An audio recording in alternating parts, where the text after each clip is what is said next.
Broadcasting the information the mainstream media won't touch. This is The Richie Allen Show in association with DavidIke.com. And a warm welcome to Sunday View to you. How are you? It is Sunday the 17th of January 2016 and my name is Richie Allen. I hope you're well. It's very early in the AM as I record this. I had one of those strange old nights, Saturday night, one of those nights when you can't sleep for whatever reason. Stuff going around in your head. I don't know. Dreams that you don't remember. No idea, but I didn't sleep at all, really. And around about 5:30 a.m. I thought, you know what, Richie? Get up off your arse and do Sunday View. You might as well do it early. Don't be lying in bed staring at the ceiling. So it's very early as I record this. And it's cold. It's very cold. It's been snowing heavily overnight here in Manchester. It hasn't stayed on the ground, which I suppose most primary school children in Greater Manchester going to bed last night, all the fingers and all the toes are crossed. Please, God, stay on the ground and stay on the ground all day Sunday and all night Sunday, and we might get some more time off school. But I don't know whether it will stay on the ground or not. The weather forecasters are saying that snow has swept and will continue to sweep across parts of the UK, but it might not cause as much disruption as it sometimes does or sometimes can. But anyway, it's been very cold and I'm mindful. I always am. I'm not pious and I'm not holier than thou, but I am mindful of the difficulties faced by people who don't have a home when the weather is as cold and as severe as it has been over the last couple of days. So keep them in mind. And if you're going about your business today and somebody is sitting outside a shop or outside a bank where you're getting some money out of a bank, I'm not saying give anybody any money. Cup of tea and a hot sandwich or something to eat, you know, we can all probably, those of us listening to this programme can probably afford that. So keep that in your mind. This is brought to you, of course, this podcast every Sunday in association with DavidIke.com/headlines. As always, I recommend you keep it open, keep it handy, make it your homepage. Terrific analysis of all the big stories in the mainstream and the alternative press on DavidIke.com/headlines. And I do believe that this coming week, the pre-orders of David's brand new book, Phantom Self and How to Find the Real One, I do believe they will be dispatched this week. And anybody who took the opportunity around Christmas, just after Christmas, to pre-order David's book, you're still going to have it weeks in advance of everybody else by doing that. So looking forward to hearing your thoughts on the book when you do begin to read it this coming week. I've read it already. I've written about it on social media. It's a fantastic read. At once alarming, because some of the information in there is alarming, but also at the same time uplifting and positive. Phantom Self, How to Find a Real One on DavidIke.com now. And you will be aware at this stage, because it was announced late last week, David's problems with the Australian government, or I should say their problems with him, because he didn't have any problems, in terms of seeking a visa to enter Australia as part of the Worldwide Wake Up Tour 2016-2017. The visa problems have gone away and he will be visiting Australia. Again, he's been there before. Terrific news, that as well. Well, Sunday View, just to tell you what it is, if it's the first time you've downloaded the podcast, it would be very wrong of me to say it's a news programme. It isn't. I normally select 2 or 3 stories that are featured prominently in the Sunday newspapers in Britain and basically vent my spleen. Maybe not vent my spleen as such, but just have 1 or 2 thoughts on those stories. But before we get into any of them in any great detail, it would be remiss of me not to look through the headlines in the Sunday newspapers today. And I'm going to start today with the Sunday Telegraph. Big stories on the Sunday Telegraph front page. New Tory alliance fights to stay in the European Union. A new group of Tories warns of a leap into the void as the battle against the Eurosceptics begins in earnest. This is a wonderful ruse, this. It's a wonderful charade to convince the public that there's a real division amongst politicians of whether Britain should remain within the European Union or leave. the agenda, the system, the establishment, whatever we choose to call it, has always been and will always be until it is stopped, and it will be stopped, have no doubt about it, to centralise power and to have a one world government. And the European Union is very important. But it's also important to con the public into believing that there's genuine dissent in politics, that there is genuine... And I mean, listen, when I say that, I'm sure there are members of Parliament who don't want to remain within the European Union. I have no doubt about that. But they don't have any chance, really, of seeing that through, of seeing, a real... what's what I'm looking for here? A real challenge to it. It's the policy of this government. It's the policy of the Labour Party. It's the policy of the Liberal Democrats. And it's the policy of pretty much everybody else in parliamentary politics for Britain to remain within the European Union. All this talk of getting a better deal is utter nonsense. It's all about succeeding. It's all about ceding, I should say, more and more and more power to Brussels and to the centralised European Parliament. That's what it's all about. I've got into it a lot on the programme with many guests. I won't get into too much of it now. But there is also a story on the front page of the Sunday Telegraph today, which is very interesting. And the headline is, Lord Bramall. How did police fall for these grotesque lies? Now, he's the former head of the army. He's 92 and he's a veteran of D-Day. And he's accused the police, the British police, of being heavy-handed for pursuing grotesque and bizarre sex allegations against him, despite not having a shred of evidence, according to him. He was told on Friday, Lord Bramall, that police were dropping a year-long investigation into allegations made against him by a single accuser. The retired Field Marshal was interviewed under caution last April, near his home near Farnham, which is in Surrey. Previous to that, his house had been raided by 20 officers, which he said caused him huge distress. His wife, who was suffering from Alzheimer's at the time, who has since died before she learned that he was cleared of any wrongdoings. He told the Telegraph, the Sunday Telegraph, did Lord Bramall, of course, I am glad they have dropped the case, but there really never was a credible case to answer, the 92-year-old former head of the army said. I'm going to talk more about child sex abuse a bit later on in this podcast. We'll talk about the death of Lord Greville Janner and news on Friday that the Crown Prosecution Service was finally closing the book on any investigation of him, or so much any investigation, but any attempt to legally deal with the claims made against Janner, because, of course, he died in December. Now, I've always said, looking at the Lord Bramall case, where one accuser made accusations against him and the police investigated it and decided not to pursue it.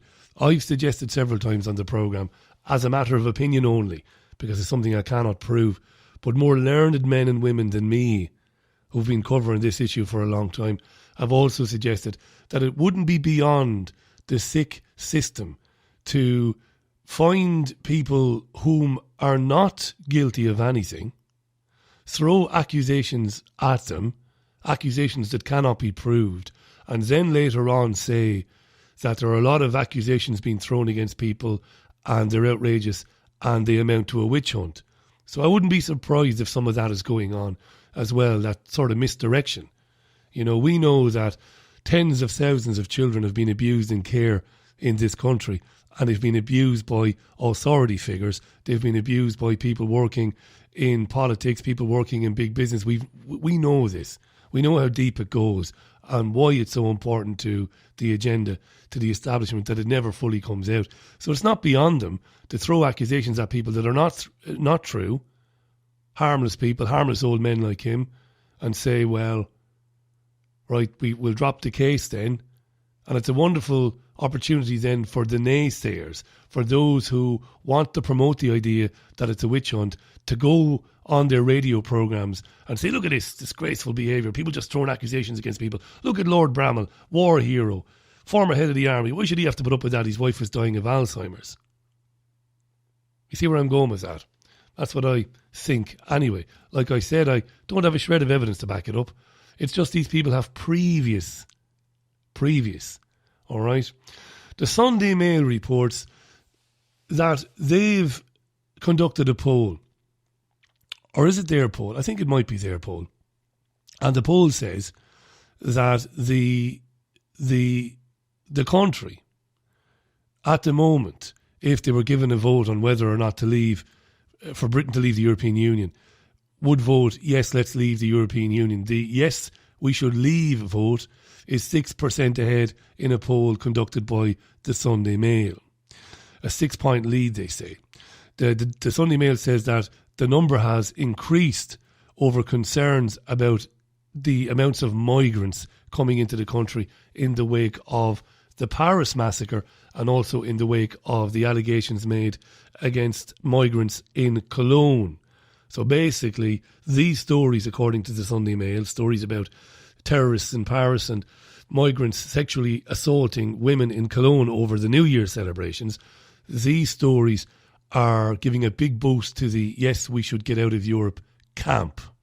The Sunday Mail also alleges that if Boris Johnson was given the job of heading up the yes, we should leave camp, the poll would actually show a greater number of dissenters, that more and more people would in fact want to leave the European Union. In fact, the Sunday Mail says it would be an 8% lead if Johnson was in charge. The Sunday Times leads with the story about the siege on a hotel in Ouagadougou. I hope I pronounced that right. The capital of Burkina Faso. That was ended by French special forces yesterday, Saturday. The paper says that Westerners were the target in the attack on the Hotel Splendid, or the Splendid Hotel, which has been claimed by Al-Qaeda in the Islamic Maghreb. That's the story in the Sunday Times there. You can't read the Sunday Times online without paying them, so I'm not going to pay them. I don't think it's barely worth your while to read the mainstream press, let alone having to pay for it. And in the Sunday Independent, Jeremy Corbyn gives an in-depth interview to them. That's their big story. His most revealing interview, says The Independent on Sunday. The Labour leader tells The Independent on Sunday about moving towards a free vote on Trident. Trident, of course, is Britain's nuclear deterrent. He talks about his church-going days, how he responds to criticism, and what tie a yellow ribbon means to him. Now, the Sunday Independent is free to read online. You'll be bombarded with advertisements, but if you want to read that in-depth interview with Jeremy Corbyn, do so. I have been interested to note, like I said, I've been up really, really early today. I've been looking around social media, and some of the more hardline reporters, I shouldn't say hardline, but some of the more right of centre reporters in the independent media have been critical of Corbyn for giving a speech at the Fabian Society this weekend. Lot of stories. I'm not going to get into the Fabian Society. I don't have time on this podcast. I've done it on previous Richie Allen shows. Check out davidicke.com, put in Fabian Society there, and you'll be able to read a lot about the Fabian Society. The Sunday Mirror talks about the death of David Bowie.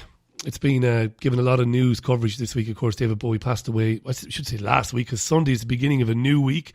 So last week it, of course, got a lot of coverage. The Sin White Duke passed away after a battle with cancer. The Sunday Mirror running with what they say is an exclusive story about his final wishes on where he wants to be buried. The location will be known only to his family so that there won't be a public shrine. So wherever David Bowie is laid to rest, apparently it's going to be a mystery to his fans. The Sunday Observer runs with a story. The headline is, shock figures to reveal deadly toll of global air pollution. The United Nations is saying it's a health emergency, the quality of our air worldwide. In fact, in the largest cities, the World Health Organization data, which has been published by The Observer, says that poor air quality is killing millions in the world's largest cities. Geoengineering, anybody? The World Health Organization describes a public health emergency with some places under clouds of smog created by a mix of transport fumes, construction dust, toxic gases from power generation even, and wood burning in homes. But we know there's a lot more going on in the stratosphere. We know more than the Observer, don't we? See Michael Murphy, see Dane Wigington, see David Icke, see Jim Mars.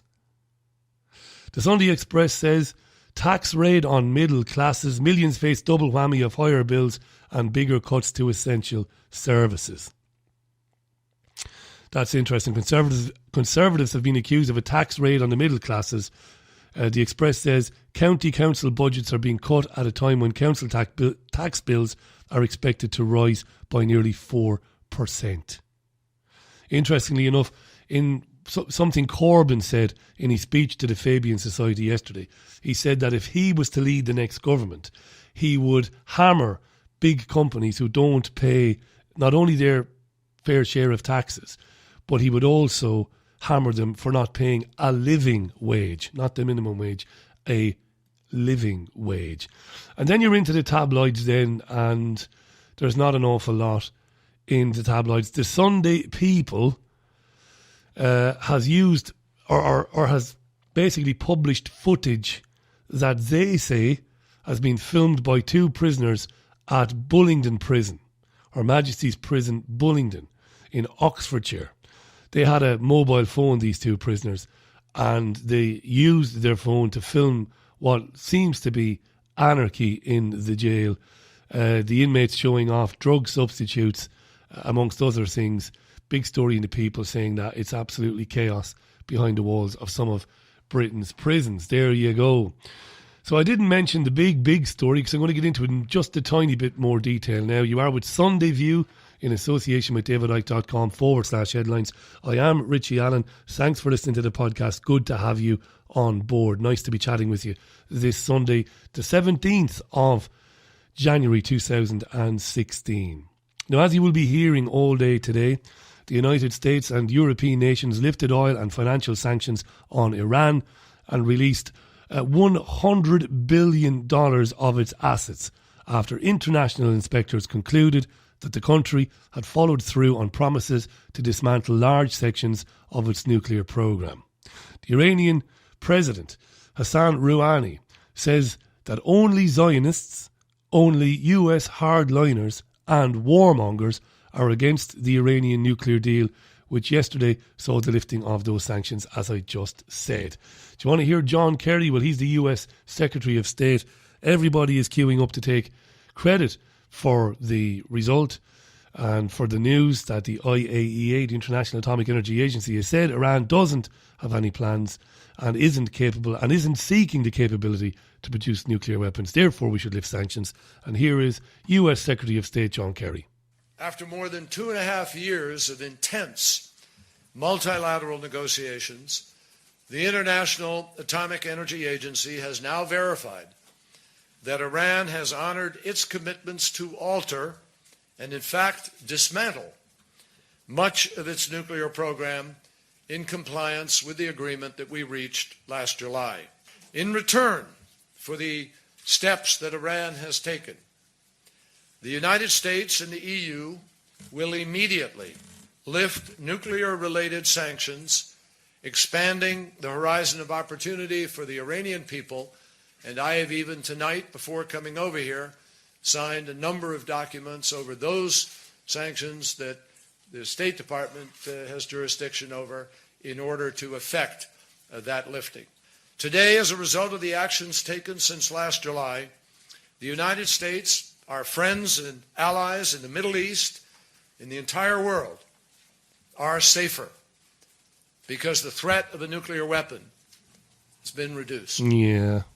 Today, we We're can all confidently safe. say that each of the pathways that Iran had toward enough fissile material for a nuclear weapon has been verifiably closed down. Funnily enough, when I lie awake at night, as I did last night, as I said a few minutes ago, and I think about the threats to security and the threats to peace in my life and in my world, Iran was never a factor. A country whom in 300 years has never lifted a finger in aggression towards one of its own neighbours. Never. Never had any illusion, me, about Iran being a danger. No. The dangers are far closer to home than Iran. We won't get into that. That was Kerry. Federica Mogherini, she's the head of foreign policy for the European Union. She said Iran has fulfilled its commitment. That's about the be-all and the end-all of it. Have a listen to her. This is a good news for the world in a moment where we have very few good news. And the game changer is there because, as we've seen also from the other news today, this allows maybe difficult bilateral relations to improve. And it's always good when we see diplomacy and multilateralism that works and delivers, in this case, on non-proliferation, which is a good thing in itself, but also when multilateralism allows bilateral relations to improve and trust to start to be built. And for us Europeans, this is going to be particularly important if this can happen also in the region, because we see every day what happens in Syria, what happens in the Middle East. So if this implementation manages to, in the future, open the way for a better climate in the region, better relations bilaterally, as somehow it happened already today between Iran and the United States, even if we know it's limited, it's going to be a very important news, especially for us Europeans. Federica Mogherini, the foreign policy chief of the European Union, they're talking a lot of nonsense. The greatest threat to security in the region is Saudi Arabia and Israel. We'll talk more about them now shortly. But what did Benjamin Netanyahu say, the Israeli Prime Minister? Surely he was thrilled? Of course not. I've not got any audio of him, but I'm going to read you a quote. This is Netanyahu overnight. He says, and I quote, "Even after signing the nuclear deal, Iran has not relinquished its ambition to obtain nuclear weapons and continues to act to destabilise the Middle East and spread terror throughout the world while violating its international commitments." That's what he said.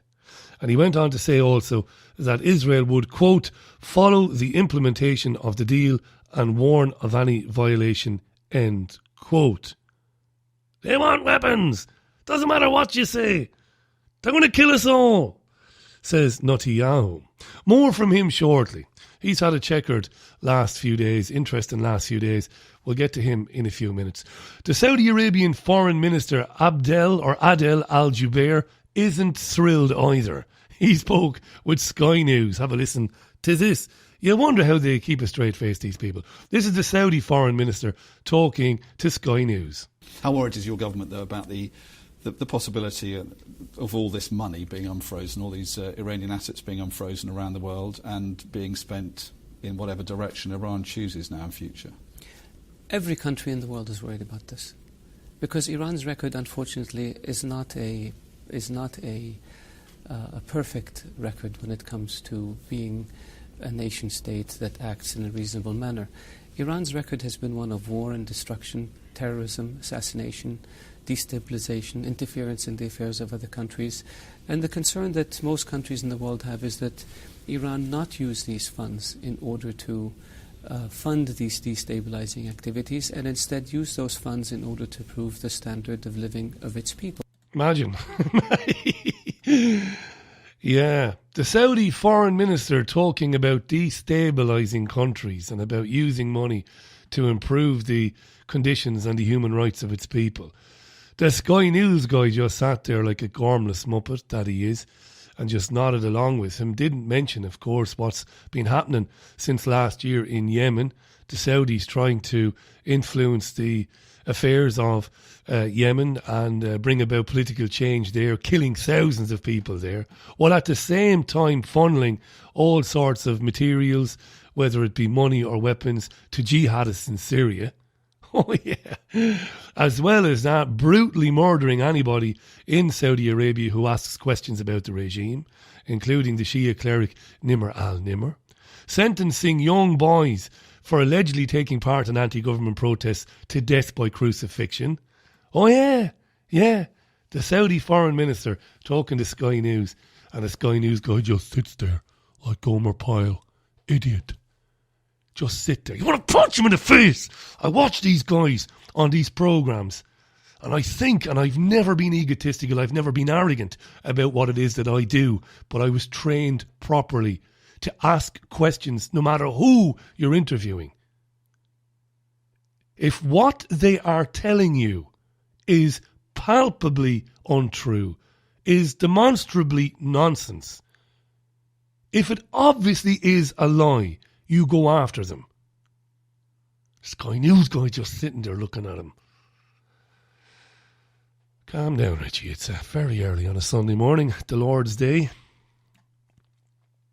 You know, speaking to a friend of mine, a neighbour of mine who's a trade unionist and a genuine socialist, a genuinely charitable and decent man and a very, very good neighbour, I'm mindful of the fact that they talk about the world being a safer place now that the IAEA has said that it's obvious that Iran isn't trying to develop a weapon. And something, whenever Iran is mentioned, is that you will hear on this particular programme anyway, and I know on others in the independent media, is what happened to Iran in the early 1950s. The coup orchestrated by the CIA and by British intelligence with the blessing of Winston Churchill and Dwight D. Eisenhower, the coup that saw the removal of Mohammad Mossadegh as the Iranian president. The coup at the behest, of course, of British Petroleum. And so many people, of course, don't know about this because it isn't taught to them in schools, and we'll get to that now in a second. Iran was a secular democracy. A secular democracy. The Anglo-Iranian Oil Company, which is BP basically, it is BP now, had been allowed to explore for oil and then exploit oil under previous Iranian administrations who did dirty deals that basically sold out Iran and sold Iran's greatest asset for pennies on the dollar to the Anglo-Iranian Oil Company BP. Most of it got elected in a landslide, secular Democrat. The country was in absolute, it was in ecstasy at the election of this man. One of the things he wanted to do very early on was to audit the Anglo-Iranian Oil Company, BP. He wanted to audit them, to basically tear up the deal that was, completely, it saw Iran being raped by BP. He knew this, Mossadegh. Got in, said, no, we're going to have a close look at this again. They basically told him where to go. And he said, right, we'll see about that. And he nationalised the assets. And he kicked BP, which were the Anglo-Iranian Oil Company, kicked them out of the country. Get out. Proper order. Of course, they didn't like that. This isn't my revision of what happened now. This is what happened. This isn't revisionism. This is exactly what happened. They didn't like it, of course. BP, they went crying to the British government, the American government. What are we going to do? The British government went to the US government. What will we do? Initially, they wanted to, very early on, I think Clement Attlee, because this happened over the transition of power from Clement Attlee to Winston Churchill, if my memory serves me right. Attlee wanted to go in. Oh yeah, troops and all. Bomb the bejesus out of Iran and go in. But Churchill and Roosevelt, yeah, because it was Truman and Attlee, wasn't it? Listen, if any of this is wrong, I didn't look this up earlier on. I didn't think I'd be talking about it in any great depth, but it was Attlee and Truman, and then it was Churchill and Dwight D. Eisenhower. I'm sure it was, anyway. But anyway, look, calmer heads prevailed, thankfully, at least initially. And they said, well, we'll sanction the bejesus out of Iran because they've renationalised their own oil assets, basically. That's what they did. And while this was going on, the CIA, MI6, the Mossad, undoubtedly, no evidence of it though, began hiring thugs to stage protests in Iran, in Tehran. Where have we seen this before? And according to documents which we've seen, which have been declassified by the CIA in recent years, what they were doing was they were hiring some of the biggest scumbags, mobsters they were known as back then, in Tehran. The CIA were hiring these guys to stage pro-Shah riots. And again, I ask you, where have we heard that before? Recent history, you need only look at Syria and Ukraine to see what these people get up to. I say this, don't I, so many times, the names and the faces change, but the story never does. Mossadegh was convicted for treason and lived out the rest of his days living under house arrest. Secular democracy, sovereign country. Stealing their most prized asset for years. Guy comes in, gets elected in a landslide. He's a secular Democrat. Huge hopes for the country. He says, we're going to own our own oil. We're going to stop all that. Overthrown, country is thrown into absolute chaos. And that's what we saw then for 26 years before the 1979 revolution. And are our high school students taught this in history? No, they're not. They're not. And I mentioned my friend, the trade unionist. His daughter is a high school student. In fact, I think she's finished high school. She's in college now. And they're taught about world wars and the history of the British monarchy and the Commonwealth in school, which is horrifying.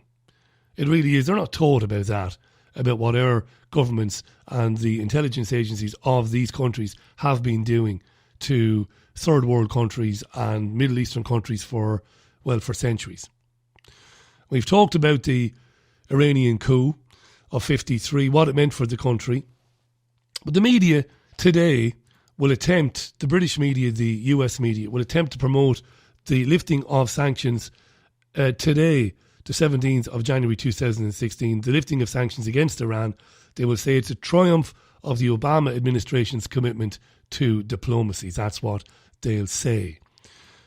But if Iran had ever been developing or looking to develop the bomb, was Israel right next door and armed to the teeth with nuclear weapons, although they never admitted? Yeah. You wouldn't have blamed Iran for wanting to develop a nuclear weapon, would you? Would you really? And speaking of Israel and Prime Minister Benjamin Netanyahu, over the weekend he's been screaming from the rooftops about Margot Wallström. Who's Margot Wallström? Well, she's Sweden's foreign minister. And she's been saying that there needs to be an investigation into the recent killings of over 140 Palestinians by the Israeli Defence Forces. And she's been saying there needs to be an investigation into whether or not these killings were extrajudicial. Benjamin Netanyahu nearly choked on his own vomit, nearly died before he blurted out the fact that it was outrageous, it was immoral, and it was stupid. I said over 140, I think it's more like 155 Palestinians have been killed since October. The Israelis would have you believe that every one of these Palestinians were people running madly at Israeli citizens brandishing knives, even though the truth is, of course, always completely different. In that time, 26 Israelis have been killed in stabbing, shooting or car ramming attacks by Palestinians or Israeli Arabs. Ms. Wallström said last week it was vital that there was a thorough, credible investigation into these deaths in order to clarify and bring about possible accountability. Netanyahu went mad and said, what are we supposed to do? Are we supposed to bare our throats and allow them stab us to death without defending ourselves? A lot of this, of course, has to do with the fact that Sweden recognised Palestinian statehood in October 2014, along with several other European countries. Political activist and anti-war campaigner Tom Stokes, who's based in Dublin, never been on this programme, we might get him on sometime. He's been speaking about this, and he has alleged that some of the attacks by Palestinians on Israeli citizens were in fact false flag attacks, and this is Tom Stokes explaining why. There are strong suspicions and some evidence that knives have been planted close to bodies after the Palestinian youths and even young women have been shot. So these things need investigation, just as Israel's last onslaught on Gaza, in which so many young children died. All of these things need to be investigated because we know that Israel has a track record of using excessive violence at all times and never allowing for the fact that the people on the other side might be fully human, as Israelis are fully human. They treat Palestinians as if they are subhuman. Of course, Netanyahu never misses an opportunity to mention the Third Reich whenever Israel is questioned about its actions or its conduct or the conduct of its military. And yet, and I know this will be controversial, and I know there will be some Israeli listeners to the programme, and I've always made the distinction, by the way. You know, the people of Israel are as much a victim of the tyrannical governments, successive tyrannical governments that they live under, as the Palestinians. Okay, the Palestinians are getting it in the neck. Over 2,000 people killed in 2014, 500 children. It's absolutely terrible. You know what I think about all that? Israel is a pariah state. It is a terrorist state. It is an apartheid state. And yet their leader never misses an opportunity to invoke the images of Nazi Germany, of the concentration camps, and as I said, of the Third Reich in general.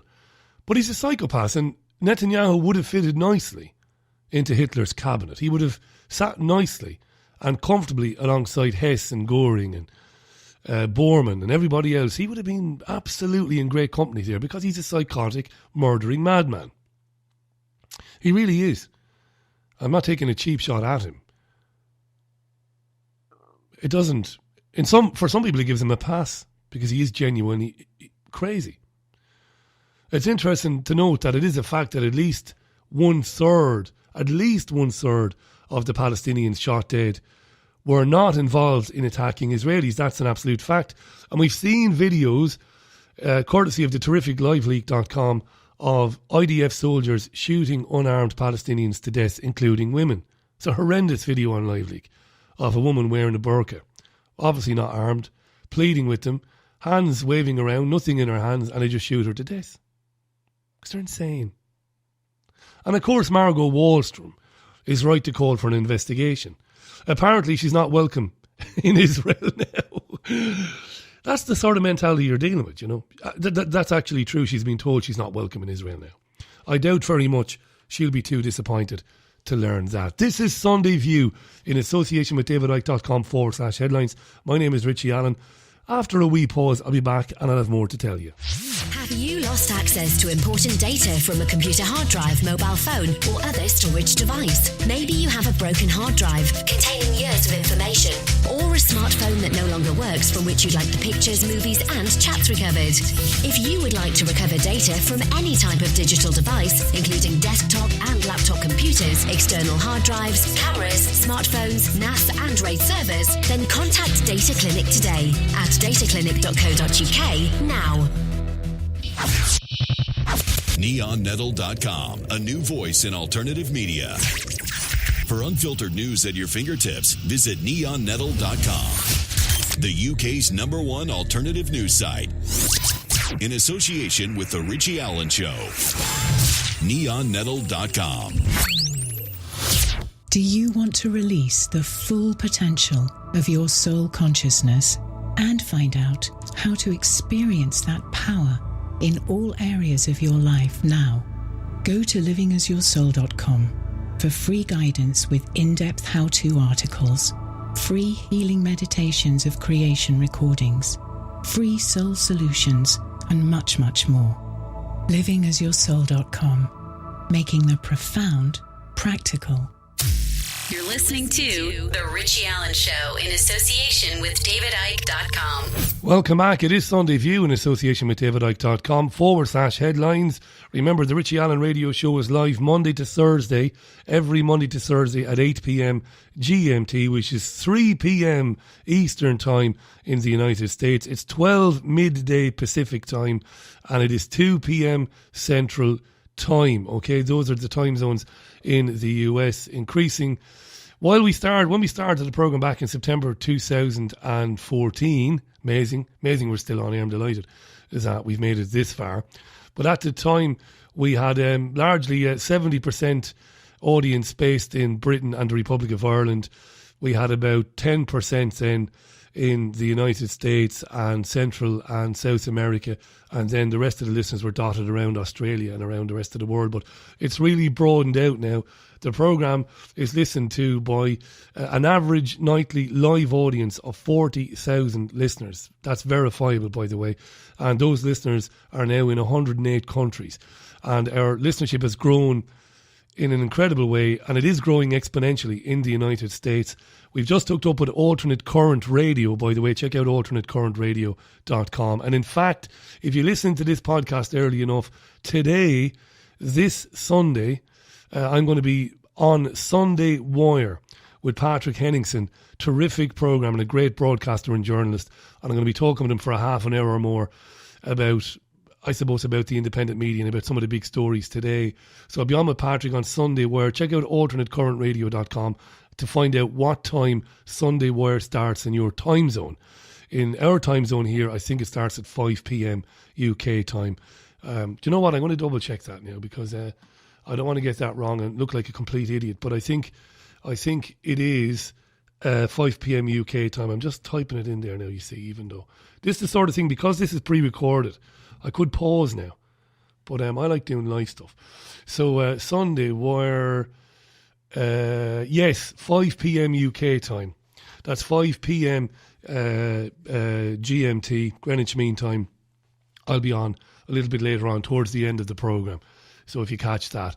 Check out fabradiointernational.com. Terrific, independent, alternative entertainment programmes. One of the biggest and fastest growing alternative entertainment online radio stations, fabradiointernational.com. And of course, the Richie Allen Radio Show goes out on Fab Radio 2 every Monday to Thursday, live at 8 p.m. GMT. Moving on. Big story today in the press, and as early as I was up to make this podcast today, they were already all over this on the 24-hour news channels. More help is needed for veterans of Gulf War syndrome, according to the Royal British Legion. The Royal British Legion marks 25 years since the beginning of the First Gulf War. 33,000 former soldiers are thought to suffer from illnesses related to their service, even those illnesses including chronic headaches, fatigue, memory problems and respiratory problems. The charity said, the Royal British Legion said, too little was known about the condition and the government should fund more research into it. The Ministry of Defence said it was always open to new research proposals. Full stop. Wouldn't say anything else. Back in 1991, more than 50,000 members of the British Armed Forces were sent to the Persian Gulf as part of the infamous Operation Desert Storm, which was led, of course, by the United States, and it was against the Iraqi invasion of Kuwait. Now, the British Legion, which supports veterans in Britain, said over 60% of those deployed were now suffering from illnesses related to the conflict, with nearly 10,000 of those ex-soldiers receiving a war pension. The charity said research into appropriate treatment and health pathways would improve the lives of those veterans, but there had never been any published research in the UK into treatment or best practice. Right? There's never been any research because it's been suppressed.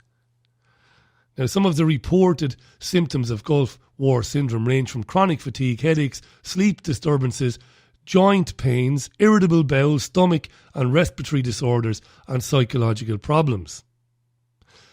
The BBC reports, this is from the BBC, that there is still disagreement over why rates of ill health are twice as high among Gulf War veterans than troops deployed elsewhere. And there is disagreement between campaigners and doctors over whether the syndrome actually exists. Some of the theories put forward by some of the more brave men and women of the medical profession who have the courage to talk about this. Some of their theories include even that vaccinations, did you hear me? Vaccinations, depleted uranium, organophosphate pesticides, exposure to nerve agents are among the causes. Vaccinations, depleted uranium. It's psychotic, isn't it? Marie Louise Sharp, who's the Royal British Legion's policy advisor and has been for a while, she said that 25 years on, from the war, more needed to be done to help these ill soldiers. We know the health of ill Gulf War veterans continues to be an important area for the government, she says. It isn't. It isn't. They want to bury it. They want to bury any research into it or any investigation into it that will uncover that the very strong cocktails of vaccines they gave the soldiers and the depleted uranium has resulted in more than 60% of them suffering these horrendous illnesses. That can't come out. So it won't. But we know. It's what the independent media is here for. Been saying it for years. Programmes like this, authors like David Icke, for years, what vaccinations, what depleted uranium, organophosphate pesticides produced by companies like Monsanto, what they do to the environment and what they do to people, what they are designed to do. Going to get into this on this forthcoming week's Richie Allen live radio shows. We'll be getting more into this, so I'll leave it there for now. And finally, for this podcast, for this Sunday View, you know that on Friday, I mentioned it on the television programme. By the way, if you missed the Richie Allen TV show, go to YouTube, look for Richie Allen TV show. Go to the BVTV, Beyond Vision television YouTube channel. Go to beyondvision.tv, beyondvision.tv website to learn more about our television show. We mentioned that the CPS, the Crown Prosecution Service, closed the file on Lord Greville Janner in terms of any possible trial of the facts in his absence. They said, well, there won't be any of that because he's dead. Right, on Friday they said this. They've closed it. He died suddenly, it must be said, in December. He died suddenly. More on that in a minute. He was accused by dozens of people of abuse, of abusing them when they were children. He did it, and we know he did it. And we know it was covered up. We know his dementia, his late-stage dementia, was a ruse to keep him away from court and from the witness stand. We know this because he was still travelling to the House of Lords late last year to pick up his handy paycheck for doing squat. The establishment could not allow him be questioned on the witness stand in open court. Couldn't happen. Same with Leon Britton. Died of cancer. Did he? Britton didn't know he was dying of cancer. Neither did I, mate.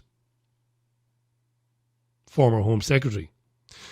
We learned on Friday that 12 former residents of children's homes have now come forward to say they were abused by Janner. And the BBC ran this report yesterday. I'm going to play about 90 seconds of it. You can find it online. Listen to this from the BBC yesterday. A political veteran, a member of the Magic Circle, Lord Janner went to his grave pursued by those who claimed he abused them as children. You said it was black and white, didn't you? You haven't a clue, have you? I haven't a clue. We've spoken to a man, one of 21 alleged victims, who says in the 70s the MP came to his children's home to do magic shows, afterwards taking children upstairs to undress and wash them. You don't get grown men undressing children and kissing them, basically taking advantage of children like that. Obviously, it was touchy-feely kind of stuff. His hands were on you and you were naked? Yes. And you were how old? About 11, 12. How did it affect you? It's mentally scarred me for life. I can never get rid of it, but I've got to learn to live with it. At least 9 men were to have accused Lord Janner of child abuse here at the Old Bailey this year. But it's just been confirmed that his death means the criminal proceedings can't continue. Instead, the National Child Abuse Inquiry will take on the Janner case. I am absolutely convinced she will hear them all in person, and I am very hopeful that findings of fact will come out. We've discovered evidence that Greville Janner, as Leicester MP, regularly visited the city's children's homes and one of their managers. He did indeed. He regularly visited children's homes and he abused children, and it's been covered up by this government and by the criminal Theresa May, who should be under... she should be on bail now, pending a trial for perverting the course of justice, for appointing people to head up the child sex abuse inquiry who had links to those accused of abusing children. Fiona Wolf being one of them. Butler Sloss being another one. Covered up at all costs. And it's interesting to mention, just to go back to that story at the top of the programme, the one that's in the Sunday Telegraph today, Lord Bramall, the former head of the army, who was accused by one person of assaulting them. The police looked into it. His house was raided last year.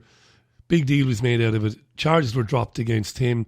And some of the newspapers today are saying that this is evidence of a witch hunt against the establishment by the enemies of the state, by the political enemies of some of these people. That's what they're saying. They're lying. And they're using examples like this. But Janner was abusing children for years.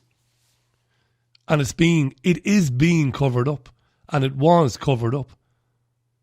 Without a shred of proof, I would suggest that Janner was visited late one night in his house. He was given a little prick behind the ear. And little jab, I should say, behind the ear, really, shouldn't I? And that was the end of him. Like Leon Britton. Because this goes so deep. And the definitive account of this is still David Icke's book, The Biggest Secret, from 98/1999. And I recommend that anybody wants to get into this and understand this, get The Biggest Secret. It might be in your local library. Funny enough, a listener of ours told us they picked it up in the library in Dublin last year and checked it out and read it and returned it. And it had been checked out quite a bit, apparently, recently, understandably, I suppose.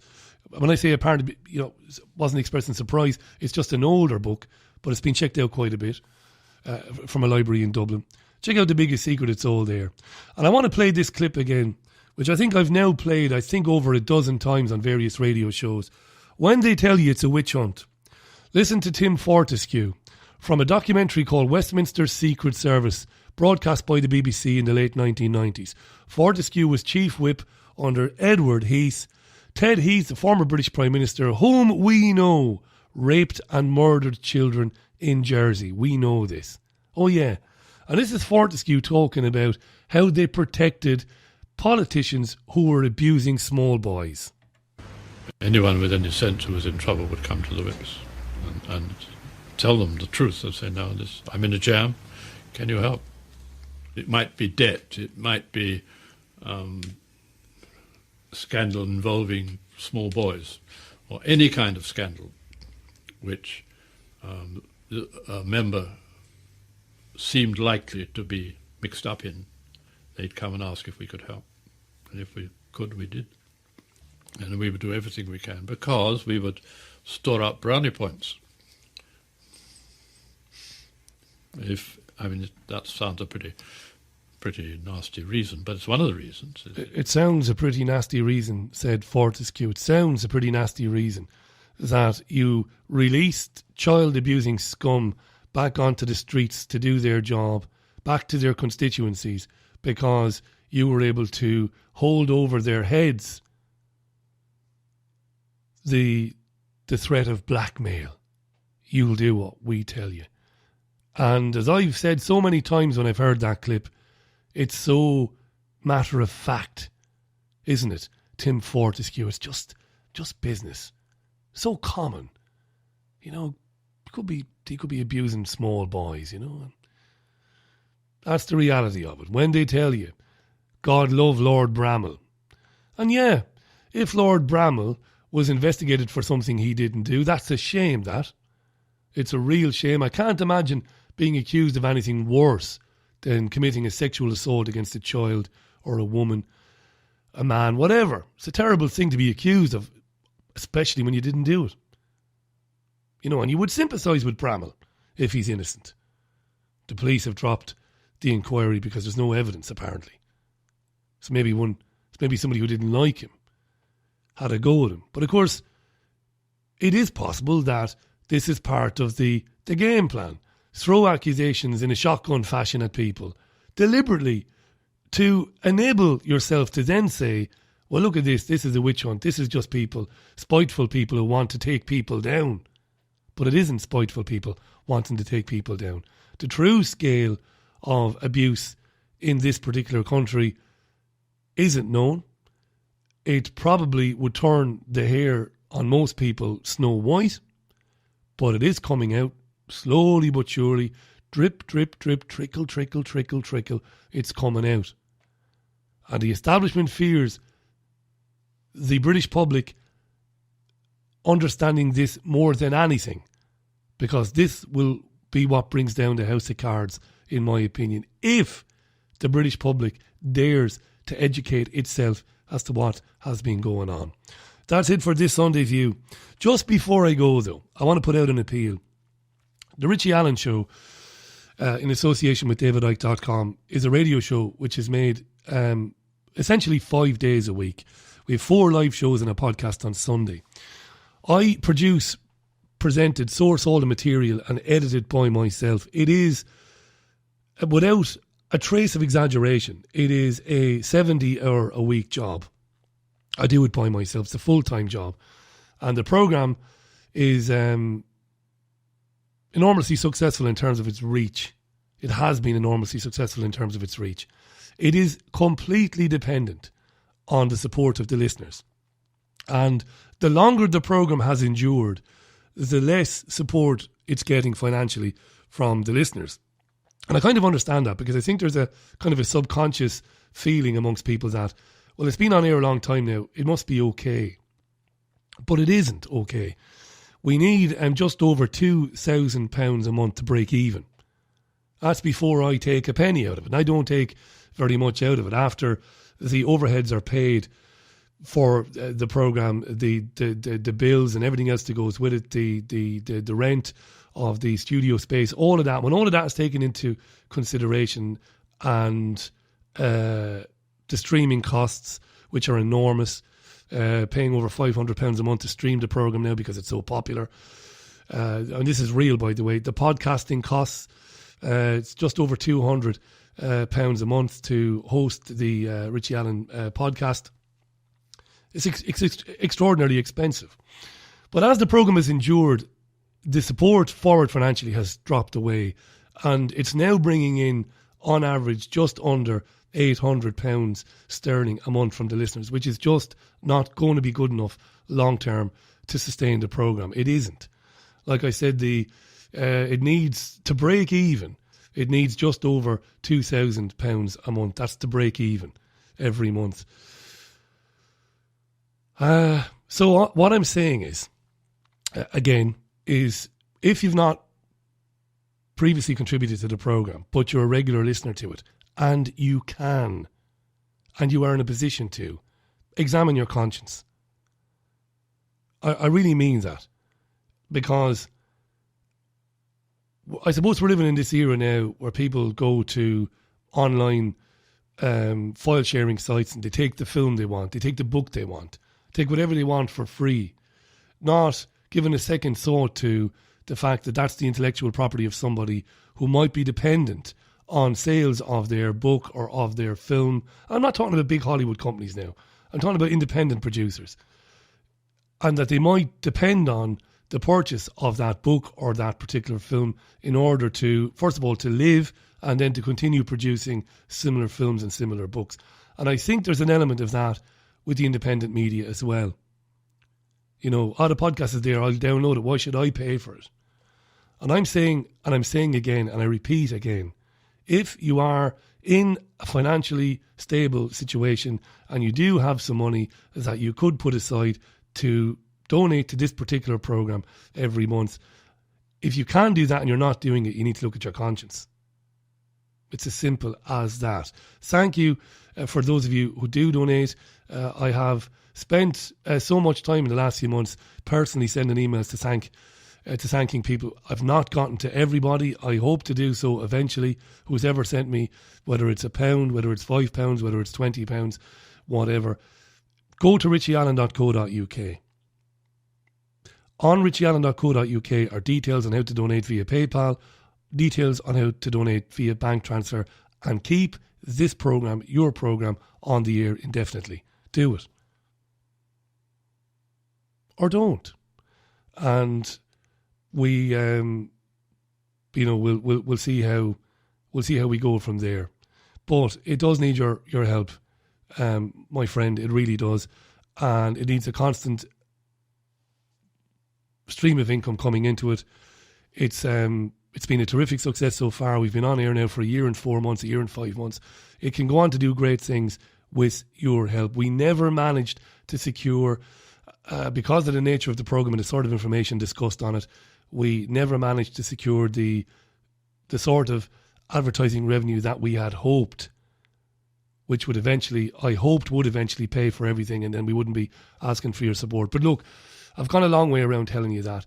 The programme needs constant help. Please help. Go to richieallen.co.uk. That is it for this Sunday View podcast in association with davidicke.com/headlines. Thanks for listening to it. I hope you enjoyed it. Now do what I always ask you to do, and that is share it by sharing it on Facebook and on Twitter and on other social media. Let other people know that it exists. I shall see you or talk to you on Richie Allen live on Monday.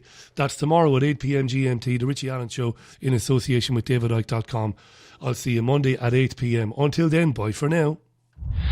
Broadcasting the information the mainstream media won't touch. This is The Richie Allen Show in association with davidicke.com.